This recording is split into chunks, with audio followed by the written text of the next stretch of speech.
اكتر حاجه بتبوظ الدايت هما الضغوطات الاجتماعيه، وان انا ابقى حاطط توقعات مش منطقيه. الضغوطات الاجتماعيه يعني ايه؟ معظم الناس على فكره من اهم اسباب انها ما بتكملش في الدايت ان كل اللي حواليها بيقولوا لها ما تكملوش في الدايت. يا حبيبتي ما انت حلوه زي ما انت، ما خلاص بقى، ما انت لسه صغيره، ما انت لسه صغير، ما تقعد معانا، احنا كل ما هنخرج مش هتاكل معانا. ده بيعمل ضغط نفسي كبير جدا، واحنا سوشيال بينجز، احنا كائنات اجتماعيه، من اهم احتياجاتنا ان احنا ننتمي.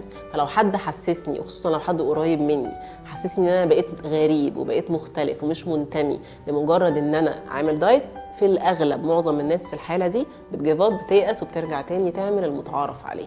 الحاجه التانيه اللي بتخلي معظم الناس ما تعملش دايت او ما تكملش في الدايت، ان احنا حاطين اعتقاد، احنا بنبقى حاسين ان احنا كاننا بنمن على جسمنا، بنعمل حاجه كبيره جدا، انا مبطل سكر ومبطل عيش وقاطع مش عارفه ايه، فمتخيل بقى ان انا المفروض ابقى ايه في اسبوعين او في شهر، او ده انا مثلا سبت الساعه اللي بقعدها بتفرج فيها على التلفزيون ورحت الجيم، فمتخيل ان انا المفروض اعمل فورمه في شهر.